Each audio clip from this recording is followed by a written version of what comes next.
तो चंद्र ग्रहण मंगल होने वाला है या अमंगलकारी होगा। साल 2022 का यह आखिरी और दूसरा चंद्र ग्रहण है जो कि आज देखा जाएगा। भारत में चंद्र ग्रहण का समय जो है वो दोपहर 2:39 से शाम को 6:18 तक रहेगा। बहुत लंबी ये अवधि है। आज के चंद्र ग्रहण को दुनिया के कई हिस्सों में देखा जा सकेगा। भारत के ज्यादातर शहरों में आज का चंद्र ग्रहण आंशिक ही रहेगा। केवल भारत के पूर्वोत्तर हिस्सों में पूर्ण चंद्र ग्रहण देखा जा सकेगा। आइए आपको दिखाते हैं। ये देखिए, ये तस्वीरें भी इस वक्त हम आपको दिखाने की कोशिश कर रहे हैं और ये बताने की कोशिश कर रहे हैं कि किस तरह से ये चंद्र ग्रहण होगा। एक तरह का खास संयोग बनेगा। 200 साल बाद ये संयोग बन रहा है ऐसा कहा जा रहा है और सूर्य ग्रहण के 15 दिन के बाद ये चंद्र ग्रहण पड़ रहा है। 220 मिनट तक चंद्र ग्रहण रहे। नमस्कार, आप देख रहे हैं अब की बार किसकी सरकार और गुजरात चुनाव को लेकर जी न्यूज की टीम अहमदाबाद पहुंच चुकी है। एक लंबी अवधि, एक लंबा समय है। खग्रास चंद्र ग्रहण इसको कहा जा रहा है और दोनों मान्यताएं हैं। वैज्ञानिक लिहाज से अलग तरह से चंद्र ग्रहण को देखा जाता है, आध्यात्मिक लिहाज से अलग तरह से देखा जाता है। लेकिन 2022 का ये आखिरी चंद्र ग्रहण है और सदी का सबसे लंबा चंद्र ग्रहण इसको कहा जा रहा है।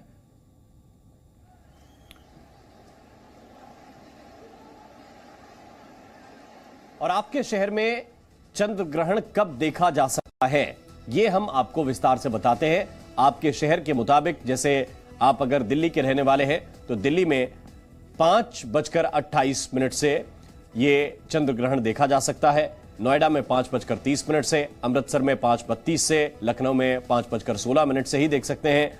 भोपाल में 5:36 से, लुधियाना में 5:34 से चंद्र ग्रहण देख सकते हैं। जयपुर की बात करें तो 5:37 से, शिमला में 5:20 से, कोलकाता में ये थोड़ा सा पहले 4:52 से ही देख सकते हैं। पटना में 5 बजे से, देहरादून में 5:22 से, गांधीनगर में लगभग 6 बजे के आसपास 5:55 से देख सकते हैं। इसी तरह उदयपुर में 5:49 से, इंदौर में 5:43 से, रायपुर में 5:21 से, मुंबई में 6:01 पर आप ये चंद्र ग्रहण देख सकते हैं। तो आपके शहर में, आपके आसपास के इलाके में इससे आप ये भी अनुमान लगा सकते हैं कि मसलन आप नोएडा में नहीं, ग्रेटर नोएडा में रहते हैं तो 5:30 के आसपास आपको चंद्र ग्रहण दिखेगा। तो इसी तरह लखनऊ के लोग हैं, बाराबंकी के लोग हैं, वो 5:15, 5:16 के आसपास से ये चंद्र ग्रहण इसी तरह से देख सकते हैं। देखिए, हम आपको एक एक शहर का जो समय है वो विस्तार से समझाने और दिखाने की कोशिश कर रहे हैं। आपके शहर में चंद्र ग्रहण कब देखा जा सकता है, कब इसका समय, हालांकि काल अवधि इसकी 220 मिनट की है। बहुत लंबी ये काल अवधि है और इससे लंबा चंद्र ग्रहण जो है वो हुआ नहीं है, ऐसा बताया जा रहा है कि इससे लंबा चंद्र ग्रहण हुआ नहीं। अब इसके दोनों पहलू हैं। एक आध्यात्मिक लिहाज से भी आप इसको समझ सकते हैं और वैज्ञानिक लिहाज से जो वैज्ञानिक आपको समझाते हैं कि किस तरह चंद्र ग्रहण होता है और इसके कारक क्या क्या हो सकते हैं। लेकिन आध्यात्मिक लिहाज से इसकी एक लंबी गणना होती है और वो जो गणना है उस पर भी हम विस्तार से आपको बताने की कोशिश करेंगे कि क्या क्या इसमें देखा जाता है, इसके असर क्या क्या हो सकते हैं, क्योंकि हर ग्रहण अपने साथ कुछ शुभ कारक और कुछ अशुभ चीजें भी लेकर आता है। और वल्लभ जोशी जी इस वक्त हमारे साथ हैं। इस वक्त महाराज जी बहुत बहुत स्वागत है आपका जी न्यूज पर। और पहला प्रश्न तो यही कि ये जो चंद्र ग्रहण है आध्यात्मिक लिहाज से, नक्षत्रों की गणना के लिहाज से ये किस तरह अलग है, किस तरह खास है? सबसे पहले कार्तिक पूर्णिमा और गुरु नानक जयंती की सभी को शुभकामनाएं। और चंद्र ग्रहण जो आज दिन में 2:30 बजे से भारत में दृश्य है, पूर्वोत्तर में पूर्ण ग्रहण है और दिल्ली और पश्चिम हमारा जो क्षेत्र है शेष भारत, उसमें खंड ग्रास है, माने कुछ अंश ही उसका होगा। और दिल्ली में ग्रहण लगते हुए ही उदय होगा चंद्रमा का, फिर मोक्ष हो जाएगा। आध्यात्मिक दृष्टि से हमारे भारतीय परिप्रेक्ष्य में हमारे यहाँ जितने भी खगोलीय घटनाएं हैं या ज्योतिषी गणितीय जो गणना के आधार पर जो ब्रह्मांड पर पड़ने वाले प्रभाव हैं और जो वहाँ की जो विचित्र घटनाएं हैं, परिवर्तन है, उसका एक वैज्ञानिक स्वरूप हमारे ऋषियों ने पहले ही उसको गणितीय गणना के द्वारा बता दिया क्योंकि जो छाया है, राहु को हमारे यहाँ छाया कहा गया है, और छाया का ही अंतर है पृथ्वी और सूर्य के मध्य में चंद्रमा, और सूर्य के मध्य में पृथ्वी, ये ग्रहणकार है। माने छाया, जैसे ग्रसित करने का मतलब नहीं निकल जाना, ग्रसन माने छाया काल। तो उसमें आध्यात्मिक दृष्टि से हमारे ऋषियों ने कहा, जो वैज्ञानिक हैं, गणितज्ञ हैं, वो तो मंदिरों को पट बंद करने के बाद सबके कल्याण के लिए यज्ञ हवन आदि करें, और इस ग्रहण में क्या क्या उन किरणों का प्रभाव दुष्प्रभाव है उसका अध्ययन करें। और शेष जनता वो अपना पोखरों में स्नान है, पवित्र सरोवरों में स्नान है, गंगा यमुना आदि जो पवित्र नदियां उनमें स्नान है। बल्कि ग्रहण काल में तो ये शास्त्र वचन है, सभी नदियां और सभी सरोवर वो गंगा की तरह पवित्र हो जाते हैं। और जो आचार्य गण है, जो विप्र वर्ग है, ब्राह्मण वर्ग है, जो अनुष्ठान यज्ञ से जुड़े हुए, वो भगवान वेदव्यास की तरह माने जाते हैं। अतः उनके द्वारा लोक मंगल, लोक कल्याण के लिए कार्य करना चाहिए। इसीलिए हमारे भारत में एकांगी नहीं है, उसकी खगोलीय घटना भी है, उसका गणितीय अध्ययन भी है, और उसका ग्रह नक्षत्र जल पदार्थों में पड़ने वाला प्रभाव भी है। इसीलिए हमारे यहाँ सूतक काल माना गया है। 10 घंटे पूर्व, चंद्र ग्रहण के 10 घंटे पूर्व ही हम भोजन आहार आदि पकाना या बनाना बंद कर दें। यदि उसमें दूध आदि कोई पदार्थ ऐसे है तो उस पर हम कुशा और तुलसी पत्र डाल दें, ताकि उसके अंदर कोई कृमि विषाणु न हो। और साथ ही ग्रहण काल में हमें स्नान, दान, जप, कर्म इस पर ही रहना चाहिए। ये हमारे यहाँ एक अद्भुत आनंद उत्सव के रूप में, केवल भय ही नहीं है।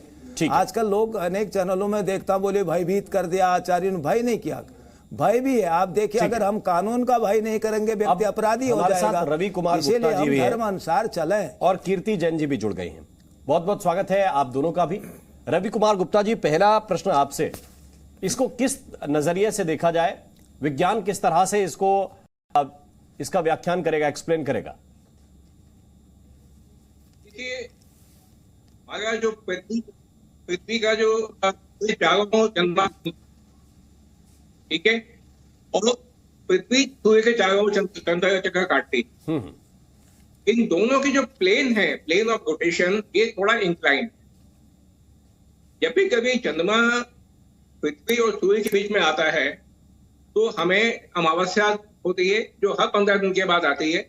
और जब कभी पृथ्वी सूर्य चंद्रमा के बीच में आती है तो हम कहते हैं पूर्णमासी है। क्यों?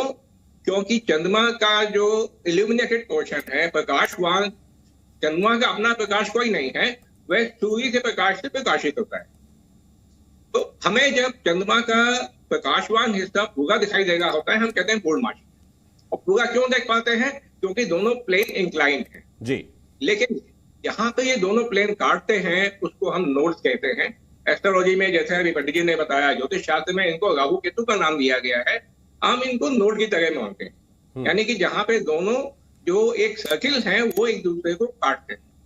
अब जब कभी ऐसा होता है कि ये चंद्रमा और सूर्य और पृथ्वी तीनों एक ही लाइन में आ जाएं, अर्थात वही जो नोड है उसकी लाइन में आ जाए, वह नोड भी इसके बीच में आ जाएगी, यानी चारों चीज, वह नोड, चंद्रमा, पृथ्वी और सूर्य, ये एक ही लाइन में आ गए।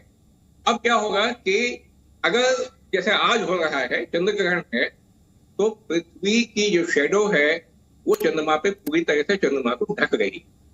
इसके कारण हमें चंद्रमा दिखाई देना बंद हो जाएगा। कहने को पूर्णमासी की बात है, लेकिन चंद्रमा दिखना बंद हो जाएगा, इसको हम चंद्र ग्रहण कहते हैं। और इसी प्रकार जब चंद्रमा पृथ्वी और सूर्य के बीच में आएगा, तो क्योंकि हम सूर्य को नहीं देख पाते, हालांकि चंद्रमा बहुत ही छोटा है, सूर्य अपने आप में पृथ्वी से करीब 106 गुना बड़ा है, चंद्रमा तो और भी छोटा है, लेकिन जो सूर्य का दूरी है वो बहुत अधिक है, इसलिए चंद्रमा पूरी तरह सूर्य को ढक लेता है और सूर्य ग्रहण बन जाता है। ये इसका वैज्ञानिक आधार है। हाँ, अब क्या होता है कि इसके मैं आपके पास वापस आता हूं। आकाश द्विवेदी, जीवनीय संवाददाता, इस वक्त हमारे साथ भोपाल से जुड़े हुए हैं। आकाश, इस चंद्र ग्रहण को लेकर खगोल शास्त्री किस तरह की तैयारी कर रहे हैं और किस तरह की जानकारी वहां से है? देखिए, अगर मध्य प्रदेश की बात करें राम, तो देखिए मध्य प्रदेश में 2:39 पर करीब ये चंद्रग्रहण लगेगा और यहाँ पर शुरुआत और अंत में चंद्रग्रहण दिखाई नहीं देगा, बीच में दिखने की संभावना है और पूरे प्रदेश के सभी शहरों में लगभग यही स्थिति रहेगी। फिलहाल सूतक की वजह से मंदिरों में कपाट बंद कर दिए गए हैं, पूजा अर्चना बंद हो गई है और ये लगभग सुबह 8 बजे से यही स्थिति है और चंद्रग्रहण खत्म होने के बाद दोबारा मध्य प्रदेश में जो भोपाल में मंदिर है उनके पट खोले जाएंगे और शुद्धिकरण के बाद पूजा अर्चना की जा सकेगी, क्योंकि जो धार्मिक मान्यताएं हैं उन्हीं धार्मिक मान्यताओं के अनुसार भोपाल में इसका अनुसरण किया जा रहा है। क्योंकि ये देखिए, ये जो घटना, खगोलीय घटना होने जा रही है, ये चंद्रोदय के पहले की घटना है। ऐसे में चंद्रग्रहण एमपी में जो शुरुआत और अंत है उस दौरान दिखाई नहीं देगा। मौसम वैज्ञानिकों के अनुसार जो बीच का समय है उस अनुसार प्रदेश के कुछ हिस्सों में लोग चंद्रग्रहण देख सकते हैं और 2:02 बजे के बाद यह सिलसिला शुरू होगा जो करीब 4 बजे तक चलेगा और ये साल का आखिरी चंद्रग्रहण होगा। अब देखिए, अभी सूतक चल रहा है, इस वजह से सभी मंदिरों में पूजा अर्चना राम बंद है। देर शाम जब चंद्रग्रहण खत्म होगा इसके बाद सभी मंदिरों का शुद्धिकरण होगा और दोबारा से पूजा अर्चना शुरू होगी। बिल्कुल आकाश, मैं वापस आपके पास लौटूंगा। कीर्ति जैन जी इस वक्त हमारे साथ हैं, खगोल शास्त्री हैं, उनके पास हम चलते हैं। कीर्ति, एक कौतूहल का विषय भारत में हमेशा से रहता है जब भी चंद्र ग्रहण या सूर्य ग्रहण का मौका आता है। इसको आप खगोल शास्त्र के नजरिए से अगर देखें तो क्या क्या आज के चंद्र ग्रहण में आप विशेष देखते हैं? आज का चंद्र ग्रहण बड़ा ही महत्वपूर्ण है क्योंकि इस चंद्र ग्रहण में ये सबसे पहले तो साल का आखिरी चंद्र ग्रहण है। इसके बाद अब कोई भी चंद्र ग्रहण नहीं देखा जा सकेगा।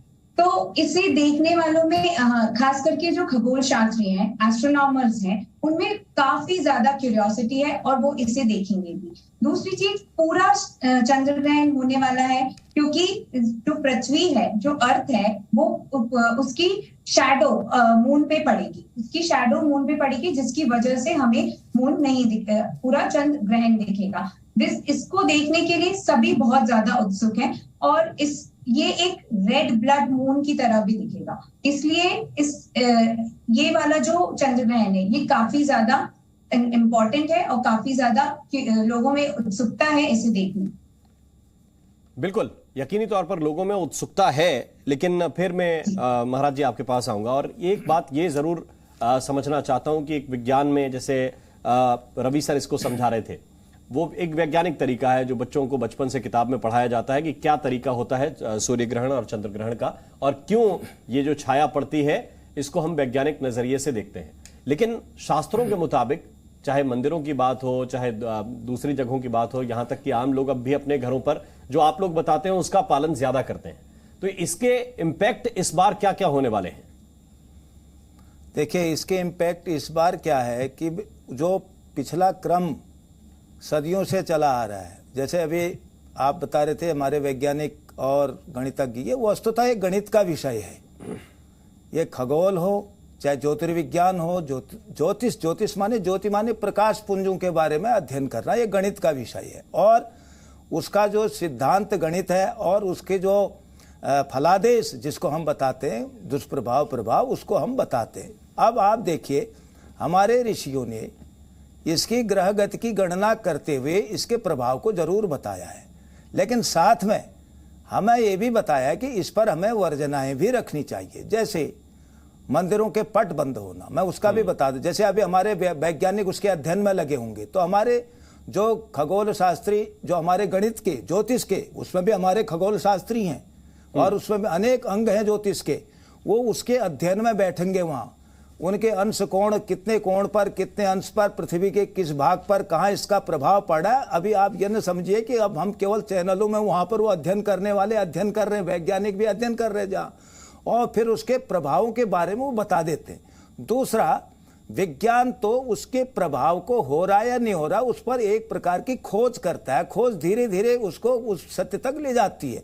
लेकिन गणित जो होता है, गणित उसके एक एक अंश पला का पहले हमारे ऋषियों ने, आज तो देखिए बड़े बड़े उपकरण हमारे देश में हैं, विश्व में हैं, बड़े बड़ी संस्थाएं हैं, बड़े टेलीस्कोप हैं।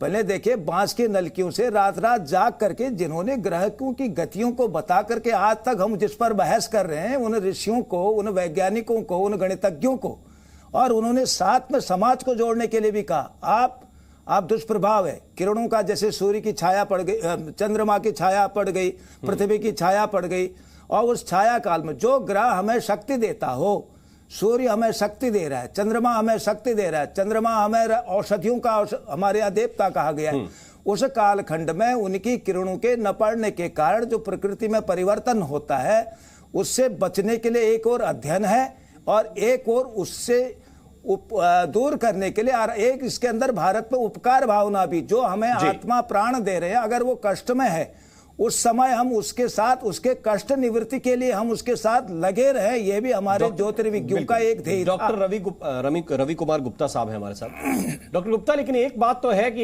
ये जो ज्योतिषाचार्य हों या नक्षत्रों की गणना करने वाले हों, ये भी समान अवधि पे ये तो कैलकुलेट करके बताते हैं कि कौन सी तिथि को कौन से समय पर सूर्य ग्रहण या चंद्र ग्रहण पड़ने वाला है। तो एक्सप्लेन करने के तरीके भले ही अलग हों, आप बता रहे हैं नोड हैं, ये बता रहे हैं राहु केतु हैं, लेकिन एक गणना है और वो गणना कहीं ना कहीं ये बता रही है कि नक्षत्रों के विषय में या ग्रहों के विषय में जानकारियां सटीक हैं। बेशक बेशक, इसमें कोई संदेह नहीं है। देखिए, पहली बात तो मैं एक भ्रम को दूर करना चाहूंगा। हमारा जो वैदिक शास्त्र रहे हैं और जो आज इसको हम मॉडर्न साइंस मानते हैं, इसमें कोई विरोधाभास नहीं है। आप देखिए कि जिस समय इन पंचांगों की गणनाएं की गई, कैसे की गई, उस समय दूरबीन थी या नहीं थी, क्या उपकरण थे, ये आज हमें पता भी नहीं है। बहुत चीजें हम बोला चुके हैं जी, उस काफी ज्ञान को हम खो चुके हैं। लेकिन एक बात तो निश्चित है कि जिसको आप आज मॉडर्न साइंस, एडवांस साइंस कहते हैं, ये पाश्चात्य देशों से आई। और ये पाश्चात्य देश जिस समय हमारे पंचांग लिखे जा रहे थे, वह उस समय वहां पे साइंस नाम की कोई चीज नहीं थी जी। उनको ये भी पता नहीं था कि पृथ्वी गोल है या चपटी है। बहुत लोग मानते थे कि पृथ्वी चपटी है, और यहाँ तक कि इतना कहा जाता था कि किसी वैज्ञानिक ने अगर चंद्रमा को या चांद सितारों को देखने के लिए उपकरण बनाया और तत्कालीन जो विचार थे उनके खिलाफ कुछ बोला, तो उसको जहर भी ना पड़ा। ये हालत थी वहां के विदेशी जो पाश्चात्य सभ्यता है। ये विरोधाभास खड़ा किया गया है हमारे जिन लोगों ने हमें गुलाम बना के रखा, और हमने मानसिक गुलामी को अपने ऊपर चढ़ा लिया है। देखिए, हमारा जो शास्त्र है बहुत वैज्ञानिक है और इनमें कोई विरोधाभास नहीं है। गणना करने का, जहां तक पंडित जी ने बताया ज्योतिष शास्त्र की बात, ज्योतिष शास्त्र प्रत्यक्ष शास्त्र, जैसा कि पृथ्वी से हम देख रहे हैं।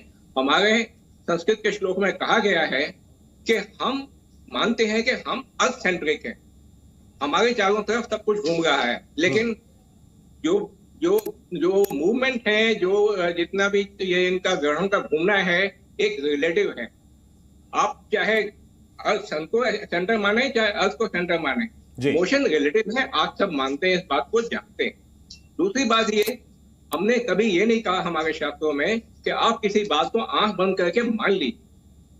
युक्ति युक्तम वचोग्राह्यम बालादपि शुकादपि। अगर बात युक्ति संगत है तो आप उसको मानिए, चाहे बच्चा बोले चाहे छोटा बोले।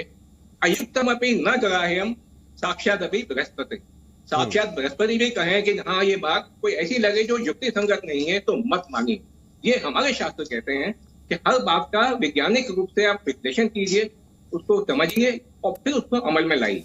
और ये कितनी अच्छी बात है डॉक्टर रवि जी, ये इतनी अच्छी बात है कि अभी मैंने पंडित जी से आध्यात्म में सवाल पूछा था, उन्होंने मुझे वैज्ञानिक उत्तर दिया। मैंने आपसे विज्ञान पे सवाल पूछा, आप मुझे आध्यात्मिक उत्तर दे रहे हैं।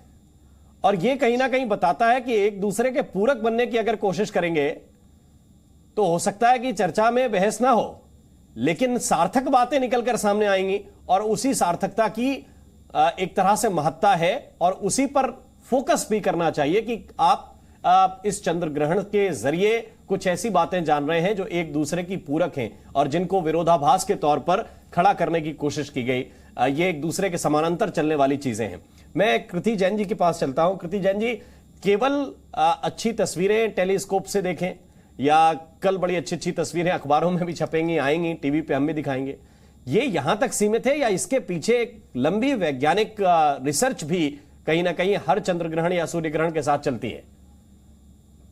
जी बिल्कुल, आपने ठीक कहा कि अच्छी तस्वीरें अखबार में आएंगी, हमारे फोन के स्टेटस में जाएंगी, लेकिन ये इससे कहीं ज्यादा है।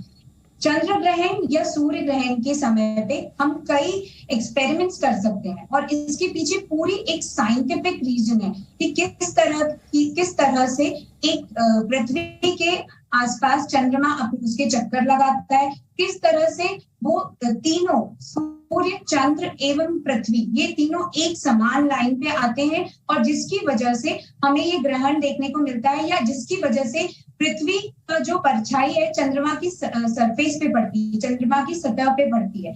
तो ये पूरी की पूरी एक साइंटिफिक फिनोमेना है जिसमें आप कहें तो मैथ्स भी इन्वॉल्व है। इसके पीछे हर एक इंसिडेंस या हर एक जो तरीका, जिस तरीके से चंद्रमा इस पृथ्वी के चक्कर लगा रहा है, उसकी जो भी फोर्स ऑफ अट्रैक्शन है, साथ ही साथ जो भी चंद्रमा और सूर्य और पृथ्वी तीनों एक लाइन पे आते हैं, तभी एक ही चंद्र ग्रहण या सूर्य ग्रहण देखने को मिलता है। सबसे पहले जब चंद्र ग्रहण होता है तो जो चंद्रमा है और जो पृथ्वी है और सूर्य ये तीनों एक ही लाइन पे आते हैं। अब जो सूर्य है वो तो अपनी जगह पर है, लेकिन चंद्रमा जब घूमता है और पृथ्वी के आसपास, तो पृथ्वी चंद्रमा और सूर्य के बीच में आ जाती है और पृथ्वी की जो परछाई है, जो पृथ्वी की शैडो है, वो चंद्रमा पे पड़ती है। इस वजह से हमें चंद्र ग्रहण दिखता है। अब पार्शियल भी होता है, टोटल भी होता है। पूरी तरीके से अगर पृथ्वी ढक देती है तो वो टोटल कहलाता है, पूरा बोलते हैं उसको। और अगर नहीं तो आधा चंद्र ग्रहण दिखता है।